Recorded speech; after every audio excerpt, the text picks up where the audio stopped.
Good evening and welcome to the show. I'm Rip Stalby. I'm filling in for Kerry Blackman.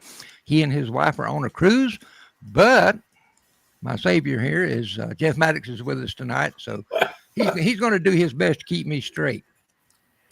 Yeah, good luck It, with that.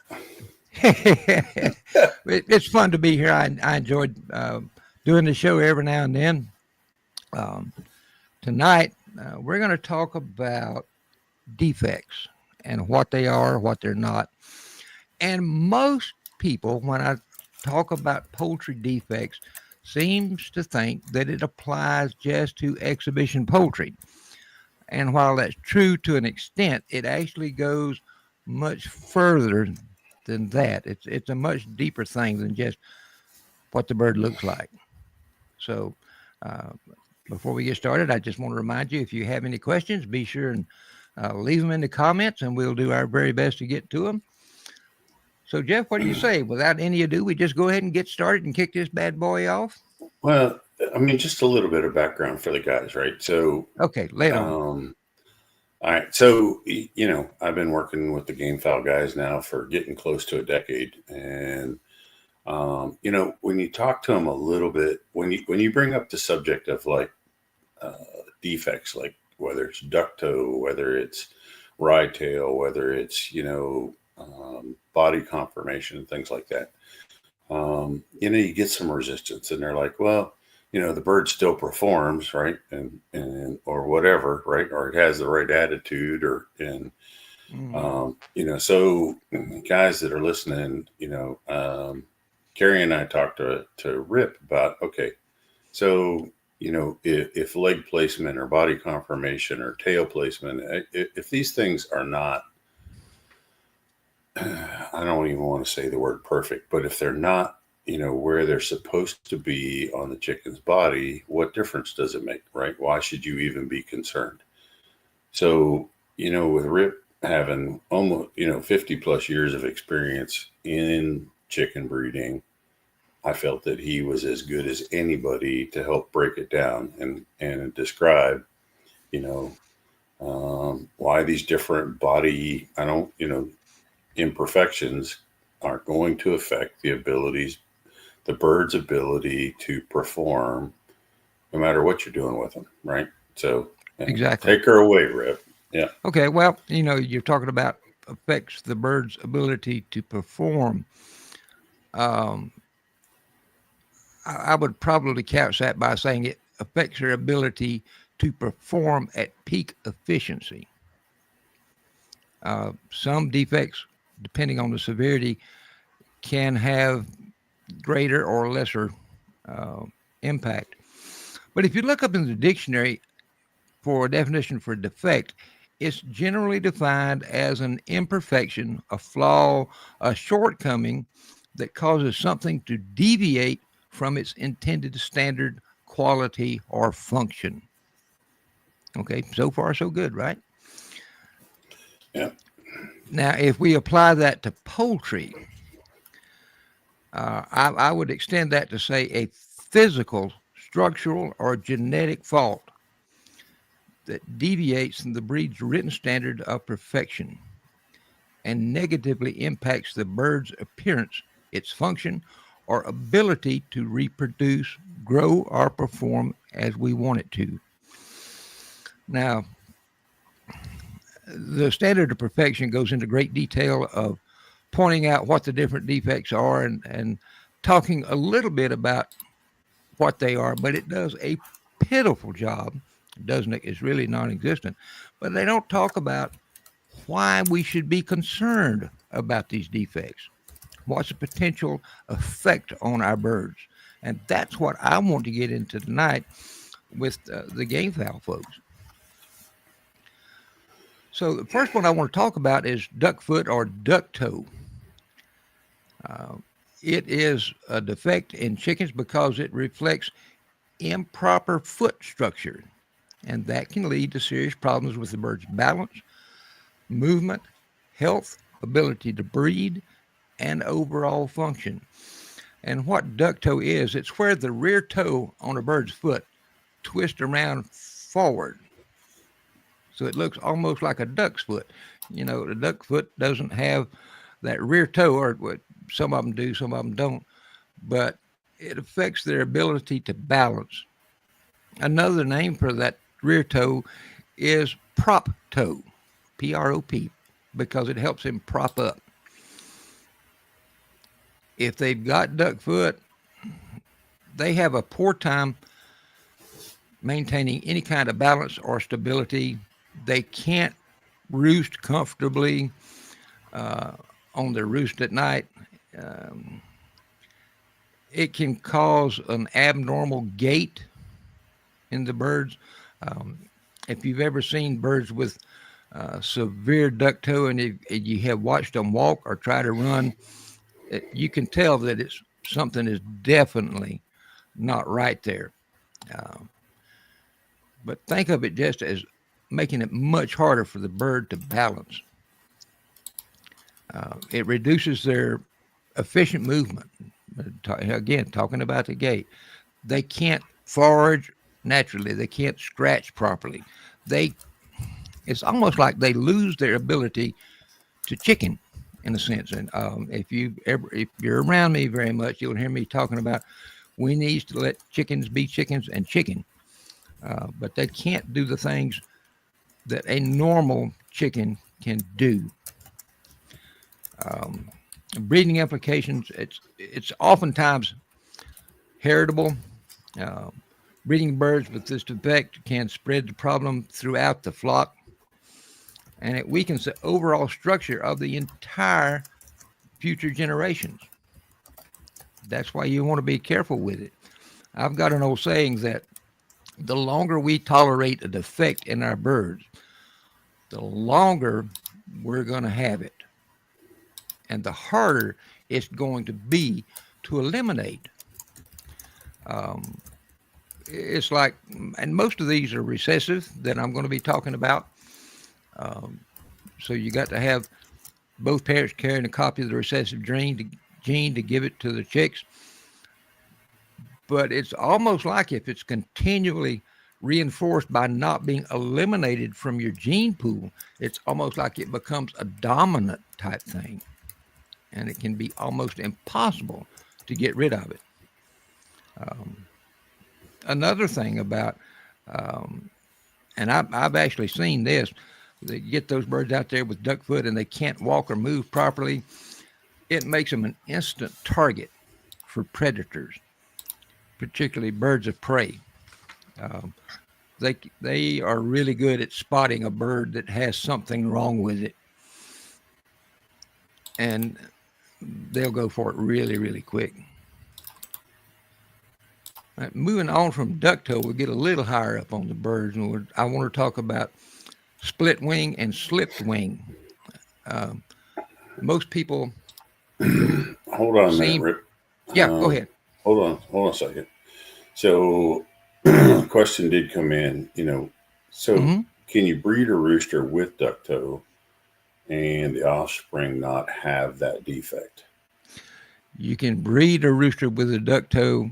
The offspring may not exhibit duck toe, but they carry the genes for it, Right. and So that's how it gets they perpetuated. may see it.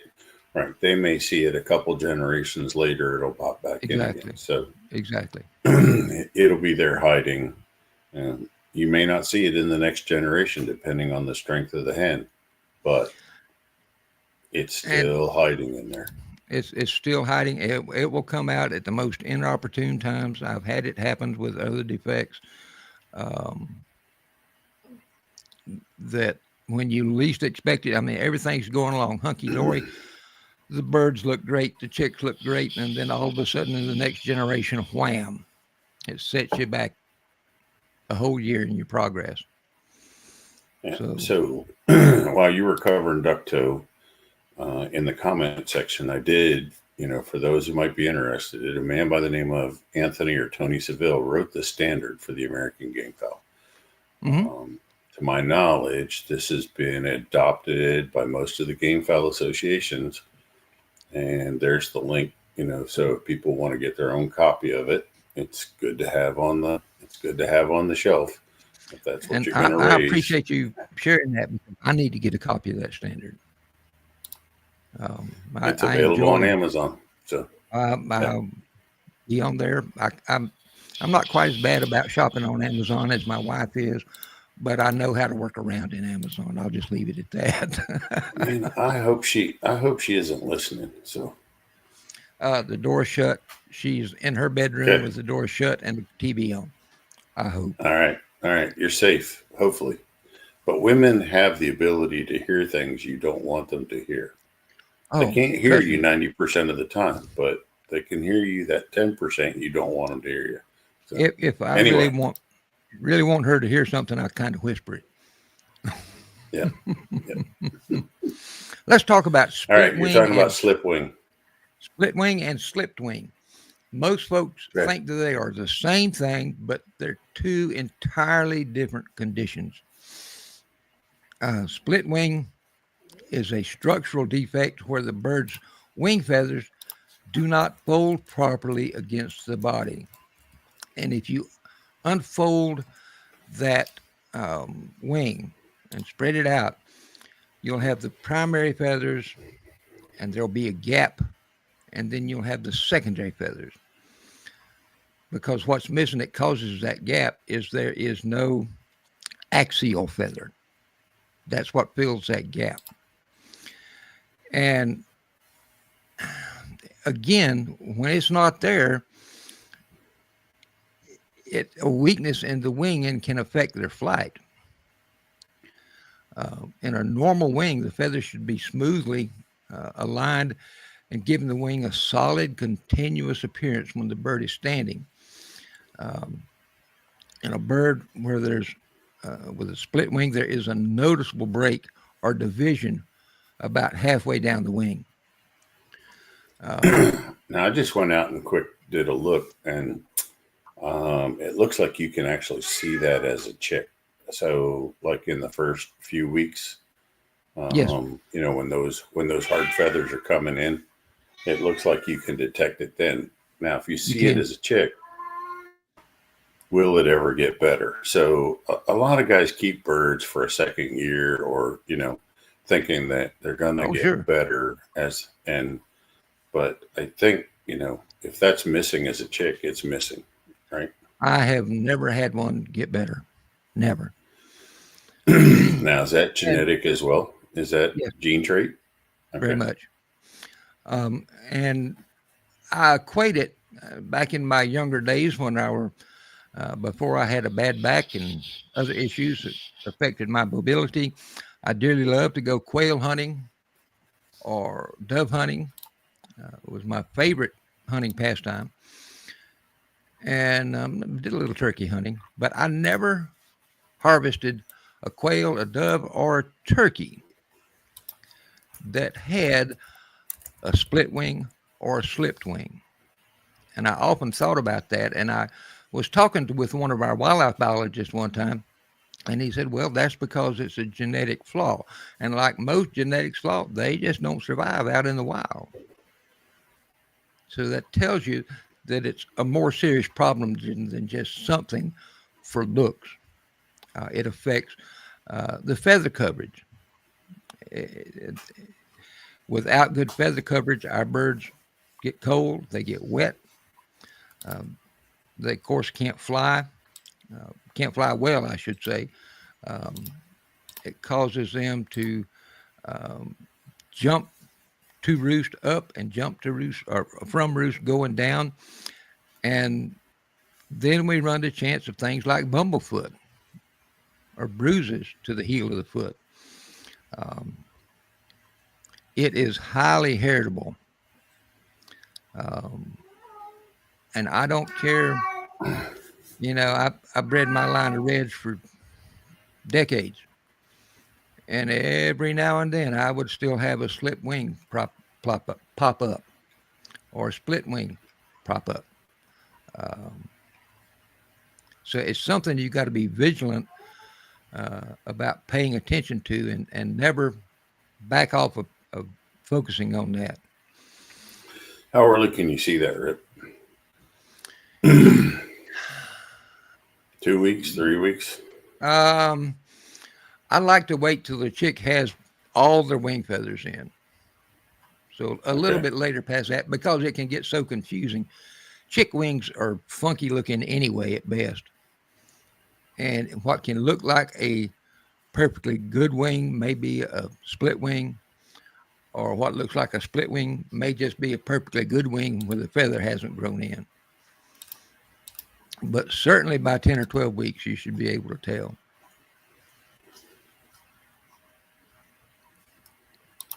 These birds have a higher risk of injury because they affecting their flight. Uh, they can fly into things when they just don't have the power to get up off the ground and clear a bush or the fence or whatever. And here again, I want to go back to the predator issue. It just screams to predators, "Hey, there's something wrong with me. Come catch me and eat me." And predators will definitely oblige them in that effect. So Slipped we've got a wing, question in the queue. yes. Frederick from the Philippines asked, he bought the standard book. His Hmm. question is, how do you check the breastbone? Often do you find a dent in varying sizes? Is it a vitamin mineral deficiency or genetic defect? So, Here's the way, Frederick. Here's the way I check when I'm handling the birds. I've got my hand out like this, and I place the front tip of the bird's breastbone right here in the heel of my hand, right here. And then I run the keel bone or the breastbone along this finger. All right. You can actually feel any dents, indentations, or crooks or wobbles in it. Um, I tend to fall on the side of breastbone dents being caused by giving them access to roost too early. But the crookedness is a structural defect. And I many times when I've processed a bird that has a crooked breastbone, which we call the keel bone, um, there are other things that go with it. There's structural issues in the back, in the rib cage, and in the pelvic bones. So it's not just the keel bone that's affected. Um, it's all those other associated things that go with it. I mean, it affects how the muscles attach to the breastbone, the muscles they use for flying, for self-defense. All that's impacted by that. To what degree depends on how severe it is. I so hope that cleared up. you don't think it's necessarily a vitamin mineral deficiency, right? Um, I mean, it could be, right? So It could be, that's absolutely the could be. problem, Yes. right? There's the problem, right? Is what kind of roost do you have for them when they're developing, less than 8 or 10 weeks old, right? Because that bone's not solid at that point, right? It's still kind of pliable. It hasn't fully hardened up because that breastbone or that keel bone is actually still growing probably until the bird is 6 or 7 months old, right? Oh yeah. Before it's really going to Oh yeah. get solid.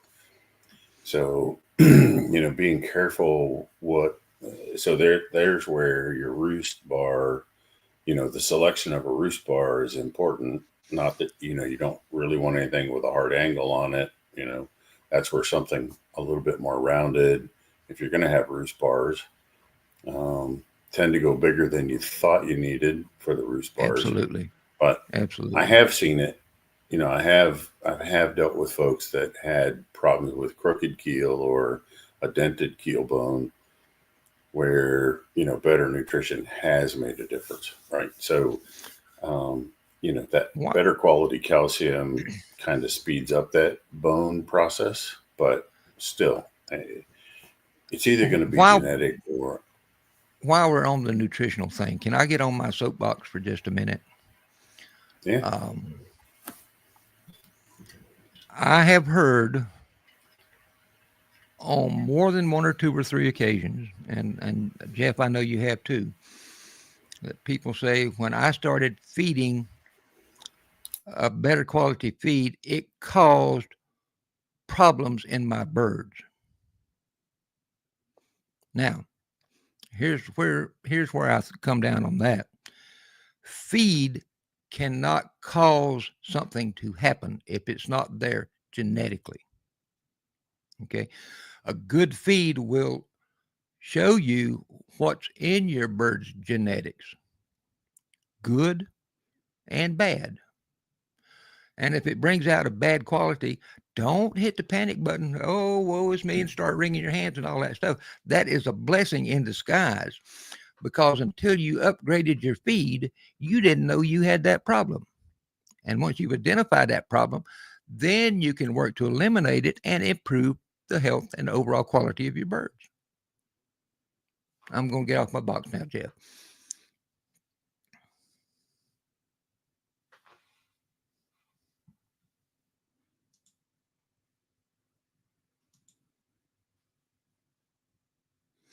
You're muted, Jeff. That's a good segue to Daniel Marino's question that he had bought a really good Kearney white hackle from a reputable breeder, Mm-hmm. but the fowl came in white or kind of blue. And then he switched over, we had talked about it, but Daniel had already made the change to making his own feed, feeding high end feed, better quality feed. So now when he breeds them, they come out red black like they originally were supposed to. Mm-hmm. So he's wondering, did the better feed actually bring out? And previously the breeder where he originally got them from 50 years ago, they were supposed to be, red and blacks, right? And Yep. all of a sudden Daniel's feed and management, right? Brought him back to what the color was originally, from years ago. And so he's just trying to figure out the piece of the puzzle. But And I'm probably going to tick some people off with this, and I'm not saying it to irritate anybody, okay? Because I have done it myself. I was one that, I can do a better job by feeding these birds because I listen to old Tom and old Dick and old Harry and occasionally Aunt Sue over there in the corner because they said birds need more protein. You got to give them cat food or you got to give them fish food. Well, birds need grain. They need scratch feeds. So what I would do was I would get about the only thing we had access to back then was Purina. Of course, Purina was better back then than it is now. So I would buy Purina feed, crumbles, but then I would go invest in a sack of cat food, a bag of fish food, a bag of scratch grain, and a bag of those little red pellets for vitamins and minerals. And I'd mix all that stuff together. To an extent, my birds look better. But it cost me a fortune to do that. I didn't really know how good birds could look when they were fed a good, high quality feed until I got to know this gentleman here with me tonight. And he has been a huge eye opener to me on the importance of nutrition and what it can do for our birds and what it can't do. But more along the lines of what it can do. So you're not mixing anything anymore, right? You just feed the no, feed. no, just straight feed right out of the bag. That's all they need. That's all they get. Because all the goodies you have designed into the feed. Frederick said, "Thank you for answering a concern that he's had been bothering him for some time." So, well, I'm glad we could alleviate your pain there, Frederick.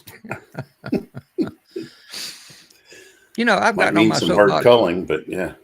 Oh yeah, well, Yeah. that's another thing I can get on. We don't cull our birds nearly hard enough. Nope. Oh, they're going to You, get better if you keep them for another year. Horse shit. yeah, you know what? They don't The get only better, thing it's going to right? do is make you more money. Oh yeah, Um, and it ain't and cheap go feeding birds, not feeding them right. no, and it's not cheap feeding them when you're mixing everything that comes along into a bag of feed. Um, I never did have the guts to try to figure out what it was costing me to feed that way. But I'm sure if I had, I would have probably had a heart attack. But All right, let's get back on defects. I know it. No more soapboxes.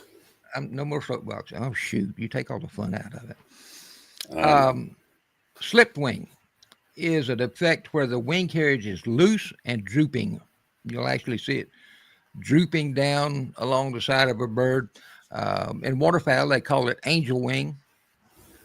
There's some thought that it's caused by too much protein in the diet. I don't know that that's the case or not. I think there's more genetics, but it's exacerbated by a good feed, like we were talking about earlier. Well, Um, now wait a minute. So on the angel wing thing, right? mhm, And it's not as prevalent. It can be, but it's not as prevalent in chickens as it is in waterfowl. But here's the thing, correct. and you said it earlier, right? Everybody kind of get drunk on protein, and these people are feeding way too much protein, but Yep. it's not balanced right with the right amino acids. So the bird is getting too much protein, but it don't know what to do with it, right? And it's not shitting it all out. So you can push too much protein. That's the truth of it, right? If you want running manure and you want stinky chicken coops, feed more protein. Anyway, I get off No my comment. soapbox now. I You know, we ought to be clean by the time the show's over tonight, Jeff. Uh, I guess. we were talking, and I think the way I would describe slipped wing is you've seen birds when they're hot and they're drooping their wings trying to cool off. It looks similar to that. So if you see them looking like they're hot when it's cool outside, you may have some slip wings going on there. Again, it's a highly heritable trait. You want to remove it. Um, and this is something I haven't talked about, but when you talk about removing defects, most people say, well, you remove all the birds that have it. Yep, that's right. But if you really want to get it done faster, remove the birds that exhibit the trait and the parents that produce those birds, because that's where the genetics came from to bring that to the surface. You're causing a lot of pain and suffering with that last comment I'm well, because, and I'm sorry, but yeah, I don't want to I lead mean, people to buy and tell them it's an easy fix because it's not. It's a pain in the butt it's not. insky. But you know what? Chicken breeders, they spend a lot of money, right? You've been in this game long enough, Rip. You spend a lot of money on breeding stock, and then you breed that first group, and then you're Mhm. like, what? Wait, whoa, this isn't what I bought. Well, yeah, Right. it is. Exactly. You just didn't see it, right? And Right. but you know what? You start from where you are. Don't keep going thinking you're buying something better, right? Hey, there's Start a where really you good book are. out there, a really good book out there, uh, written by Ralph Sturgeon. It's not a big book. It's kind of thin, really, but it is packed. I mean, packed with good, sound breeding advice, common sense advice.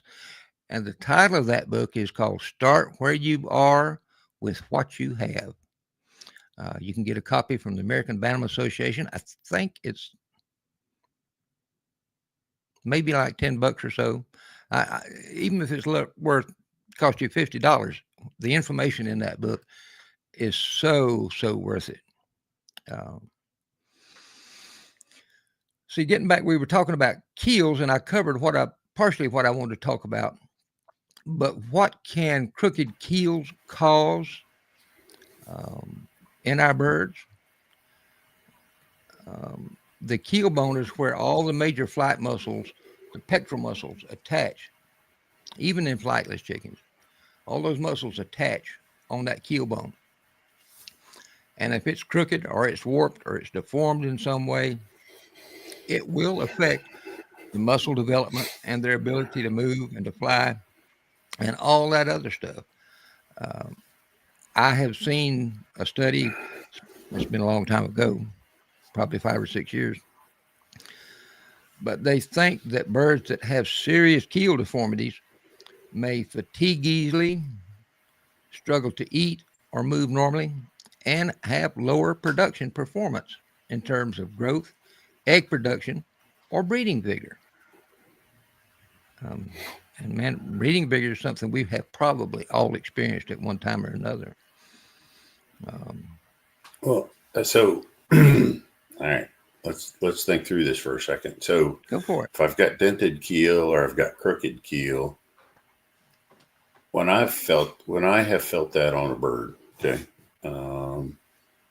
I don't think that the body capacity was there, right? So I didn't necessarily think that I had the wide back that you're looking for, a wide flat back, right? Or didn't have, 3 or 4 fingers from the end of the keel bone to the pelvic bones, right?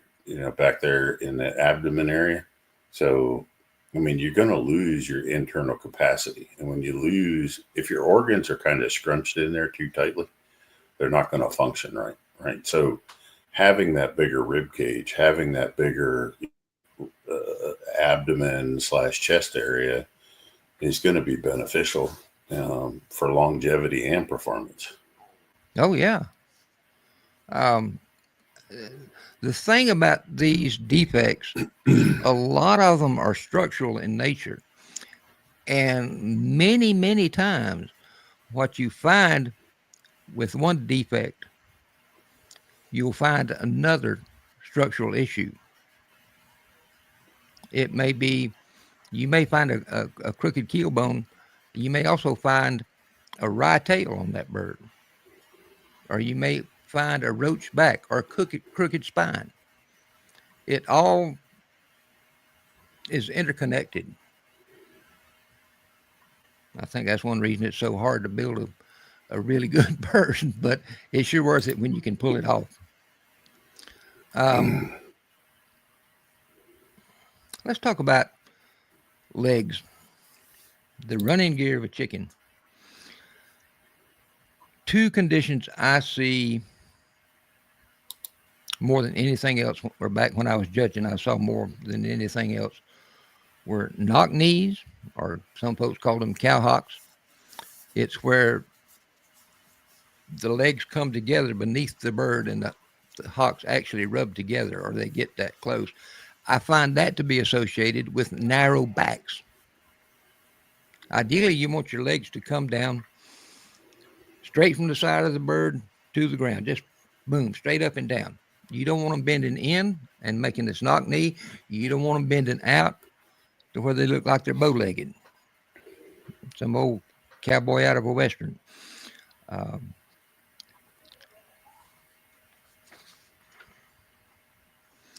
Problems with knock knees.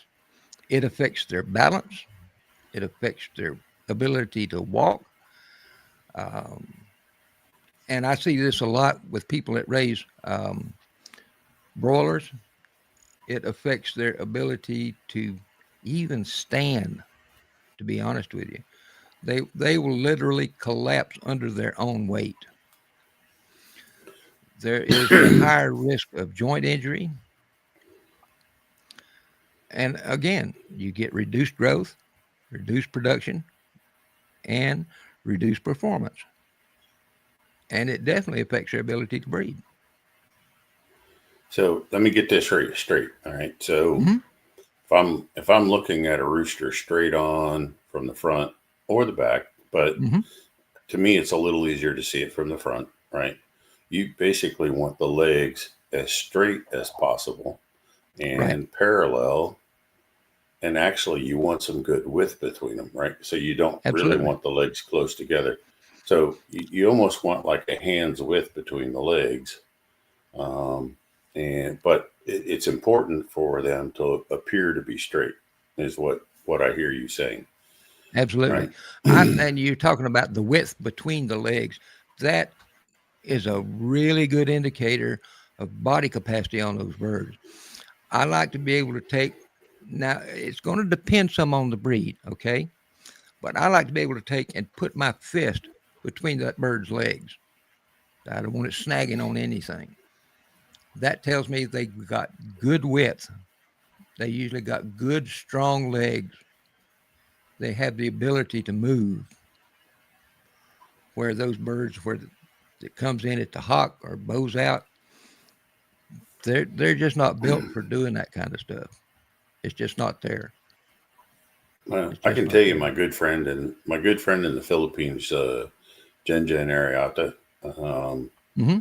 he was a stickler for straight legs. So he would pick up the bird, not only just looking at him, right, for knock knee and all that, Hmm. but we'd hold the bird, facing us, head against the chest, and he had a method of taking his fingers right out the drumstick and down the shank, and he'd hold it there, and he'd look at literally if there was any twist in the bone or in the leg, and how square basically was that foot pad with the back of the bird.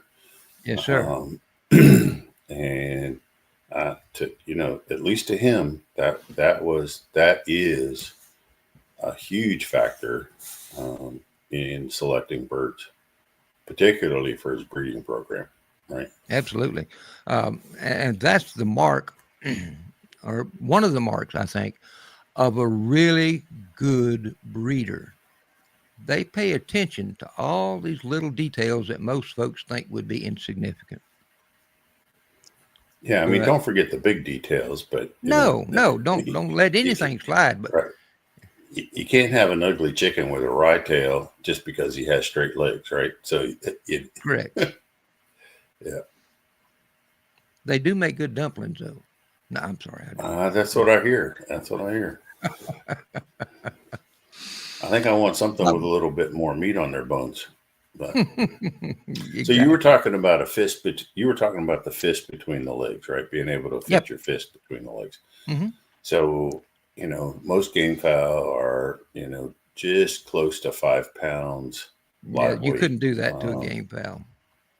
right. See, I'm So, talking. what, I raised Rhode Island Reds, and they're much wider yeah, built than game fowl. they're a much heavier bird, right? So, Oh, absolutely, so, absolutely. so based on a 5 pound bird, what kind of reference of measurement would you consider? Because you've judged enough 5 pound birds in your life to know, right? I For a 5 pound bird, okay, I would want to be able to get my fist this way between the legs Without snagging on anything. without snagging on anything. Yeah. Clean pass through. So you want a good solid 3 inches or a little bit more. So, okay, just to give these I guys a think if reference point. Jeff, if it gets any less than that, I think we start messing up their body capacity. Yeah, I Another know. thing, I only ask that so these guys, when they oh, go look at their I know, roosters, later or tomorrow, right? and I They know they got a reference for when they feel a bird, how absolutely, to. but my measurements may be off. My hand may be bigger than yours. Um, but handle your birds and see what is the norm for your flock. On an average, how do they measure in your hand? That'll tell I you a don't even lot. want to use. I don't even know if I want to use that because I have walked some flocks, some Well, game fowl flocks, and if the breeding's that far off, then they're all going to be narrow, right? yeah, They're yeah, not going to yeah. have that width, right? Depends on how long that person's been chasing after the wrong qualities, right, and forgetting about conformation. So Another thing that I pay attention to um, about body capacity is when I look at a bird from the rear. I like to see a bird that has a tail that shapes something like that, like a teepee. When you've got a bird where the tail is pinched or clamped together, that bird's too narrow. You can also use their head as a gauge. And you can do this with day old chicks. But if you take a chick or any bird and you look down on top of their head, just straight down on top of their head, if you can see the eyeball or really any part of the eyeball, you've probably got a narrow chicken on your hands. If you can't see any part of the eyeball, you got a good wide bird. It took me a long time to figure that out, but when I did, it was one of those oh blinding flashes of the obvious. Yeah. How many chickens did you raise that you shouldn't have wasted your time on? Frederick We're had not another going to go question there. for you here. We're not All right. going to go there. So Frederick had another question. So at the end of the clavicle, there's a space before the start of the keelbone. Okay, and some are far from each other, but the preference of most game fowl breeders would be that the end of the clavicle should be near or touching the start of the keel. Okay, so I've never heard that And I can measurement understand before. that. So I'm okay. I can see where if that clavicle was almost touching, you're going to have a little bit better muscle structure. Okay. A little bit stronger muscle. Now, yeah, all of his comment didn't come through at the same side, but yeah, touching the keel, and he wanted to know our opinion on it. So the I clavicle would go for it. For us idiots, what is the clavicle on a chicken, right? You talking about the pulley bone? The what? The The pulley bone? pulley bone. Wishbone. Ah, okay. All right. I can tell you're not from the South. You don't know what a pulley bone is. I'm so I know what disappointed. a wishbone is. Sorry, I know now. I won't forget it. You won't catch me on that one There'll again. be a test next week. Um,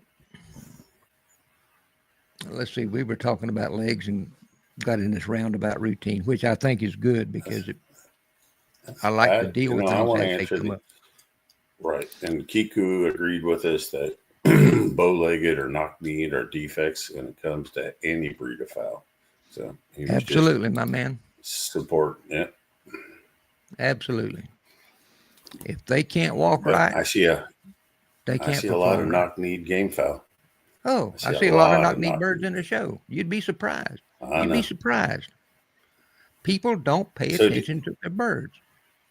is that even a defect when you're judging one? I mean, You better bet you it is. is it? Okay, it's not Yeah, just a mental note that you make, when as you're judging. Okay, yeah. so it is actually a There's defect. Okay. I don't remember what the point deduction is for knock knees or bow legs, but yeah, it's a definite Okay. point cut of some probably But it's not a 120. disqualification. No, it's it's not just a a DQ. deduction. Okay. Okay. Now, I don't. All right. Please don't go out there and stop lopping heads off based on what I'm telling you tonight, because Well, no, we wait a all minute. have Wait a problems. minute. Wait a minute. There's going to be somebody that listens to this that needs to go out there and make a lot of chicken and dumplings or chicken pot pie or something, because I've seen those birds. Okay. I'm not going Yeah, to name we any all have. names, but I have seen I've seen plenty of birds that ought to be in the stew pot, not in the chicken yard. Yep, absolutely. Problems with bow legs is it's really poor weight distribution. It puts excess pressure on joints, tendons, and feet, and causes early breakdown in their ability to walk. Um, and again, it goes back to decreased productivity. If they can't move around right, they can't feed right, they can't breed right. They can't move right. So is that genetic? Do you see that in strains Yes, sir. or families? It, Okay. I, Well, I didn't know. absolutely, you I can. didn't know if Yes, it was yes. nutritional. Well, I just didn't know I if it don't was think so. nutritional because. I don't think so. All right. Honestly, Well, I have really looked at baby chicks to see if I could see it at day old. Sometimes I think I can, but sometimes I think I can't. So I'm going with I can't. But certainly by the time they're 10 weeks old, you got a pretty good idea of what they're going to look like. yeah, I don't know that you want to call those too soon, but I think you're right. 10 weeks is probably a good place to start looking for You can tell an awful lot about a chicken by the time they hit 10 weeks. And it's funny, what they look like at 10 weeks is going to be very, very, very close to what they look like at 16 to 20 weeks. just a bigger version. Just a bigger version. Yep. Yeah, but you're pretty much your structure set, or what your Hmm. structure is going to be. The pattern for your structure. I'm trying to find the right words. The pattern for your body structure, you're going to see it already at 10 or 12 weeks old, right? And then If if people would take their birds from day one and do this with a batch of chicks, from the time they're day one, study them and look at them. Try to envision in your mind what you're seeing on those birds and how that might translate. Okay. If you do that from the time they're day one until they're 20 weeks of old, you will have an unbelievable educational background in poultry. You really will. Um, Curled toes. And they may be curled at hatch, and it may just be one toe. It could be two toes. It could be three toes. Um, Now, yes, it can be caused from an incubation issue, but my philosophy is, and I was told this by my mentor, don't take a chance. Don't breed from those birds.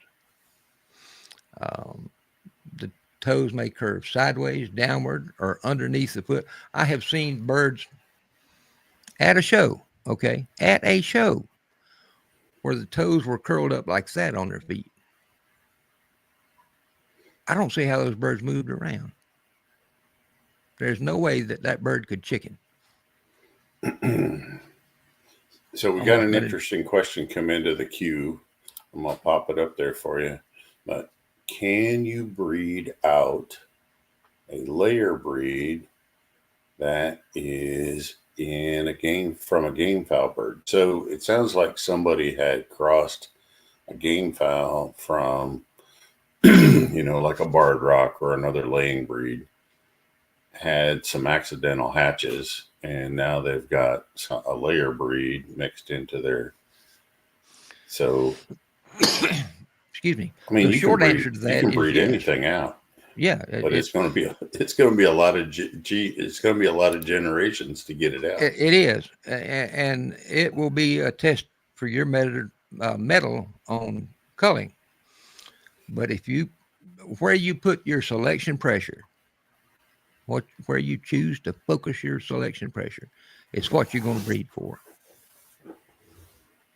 If you want them to look like a game fowl, well, you just get rid of everything that does not look like a game fowl. You're not going to do it in 1 or 2 generations. It's the Absolutely only not. thing You're they need probably to. looking at about 5 or 6 or 7 generations. Yeah, yeah, It's and not for the really faint of hard. heart. Yeah, and Not it's for going to the be faint of hard heart. calling. Yep. Yeah. So, Um,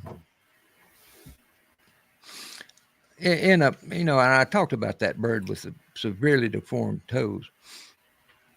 A healthy, properly structured chicken, each toe should be strong, straight, and spread naturally when they stand up. All 4 toes. Okay, because that affects their ability to move properly. Have you ever noticed? Well, that's not a good Well, analogy. well, it's going to affect everything, right? So it's going to Oh, sure it be will. they can't roost right. They're not going to scratch right. They're not going to Hmm. walk right. They're not, It affects a so male's ability to breed a female because he can't get his balance right. Um, Incidentally, talking about breeding males, if you have females that are having their backs torn up, a lot of folks say cut the spurs. It doesn't have anything to do with the spurs. It's the inside toe that's cutting those females. Clip the toenail back. Just my 50 cents worth of advice here. Um, let's see. I lost my place. Sorry about that. Uh, Abnormal feet are going to lead to things like bumblefoot bruises.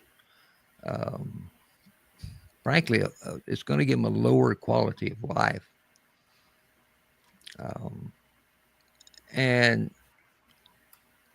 my philosophy is it's strongly heritable, okay? But I'm not going to take a chance that it was caused by an incubator, caused by nutritional deficiency. If I've got a chick with curled toes, adios.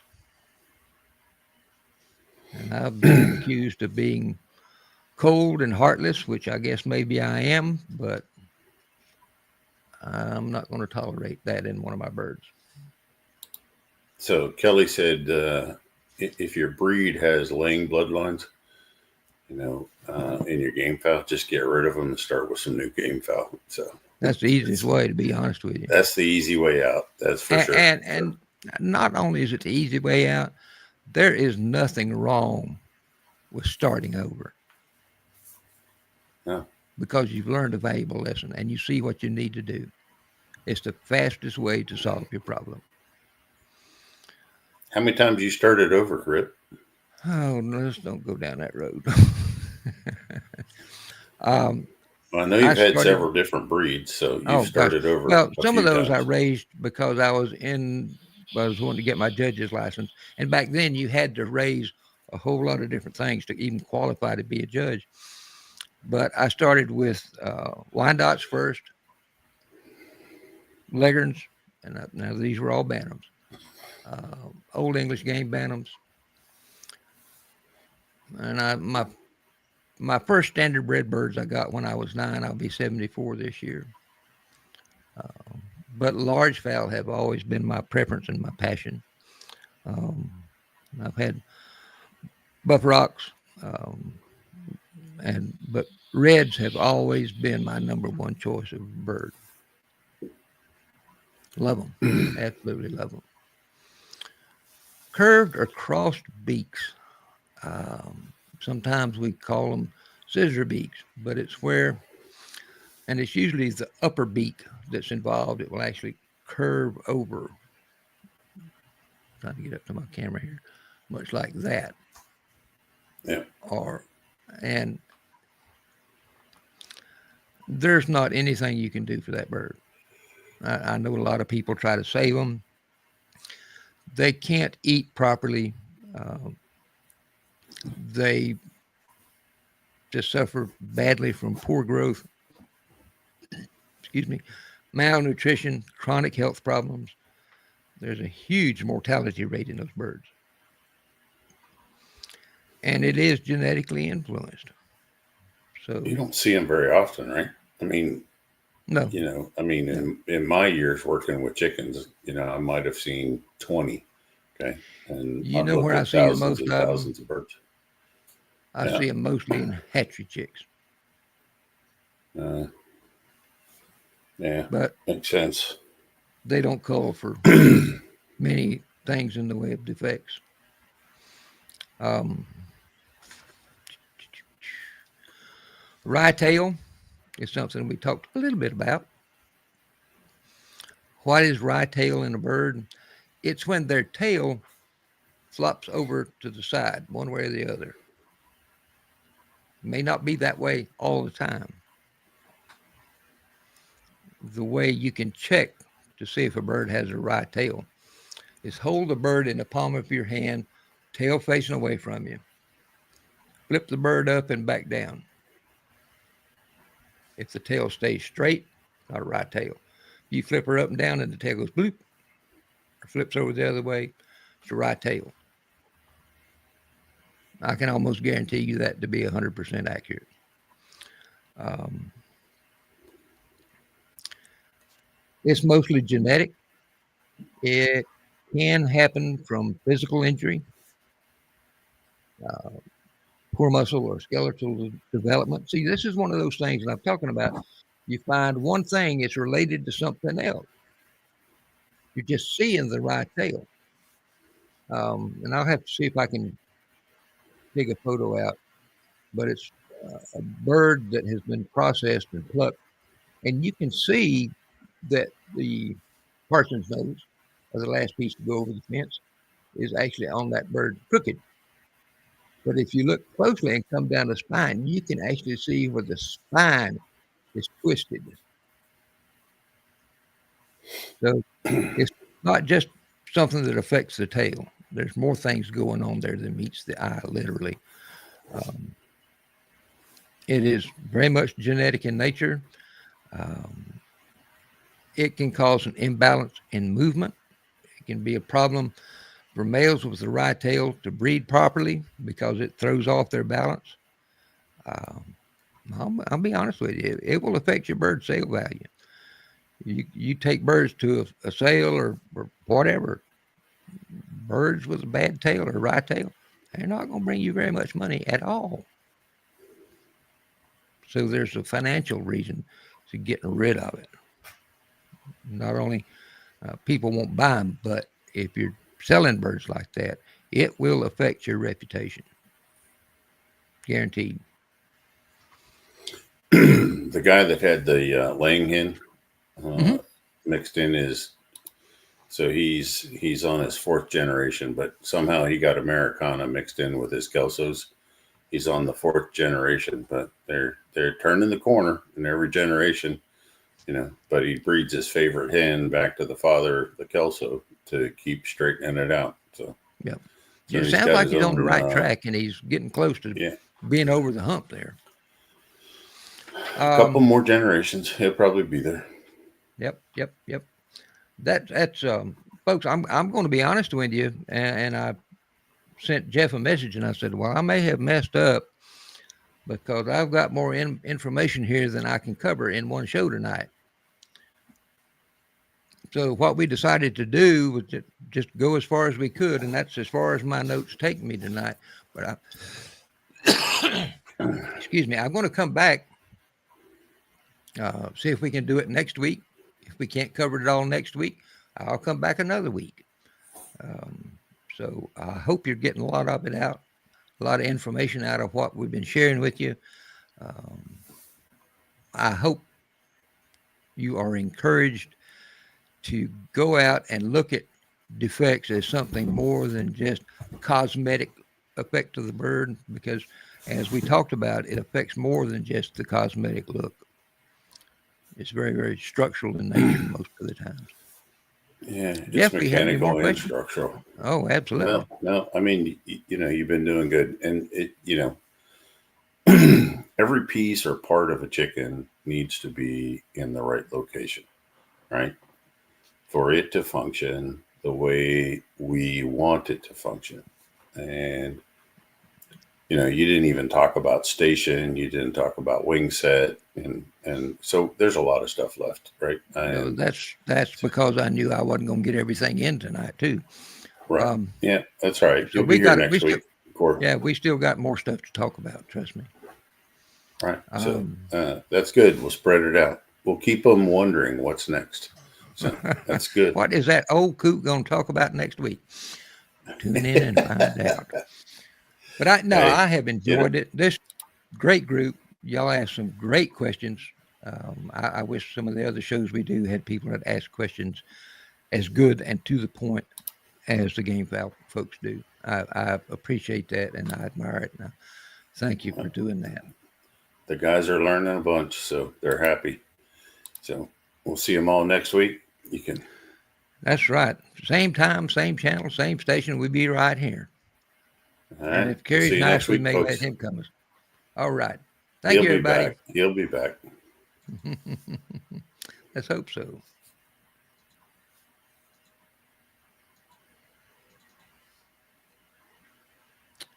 Okay, my outro won't play for some reason. So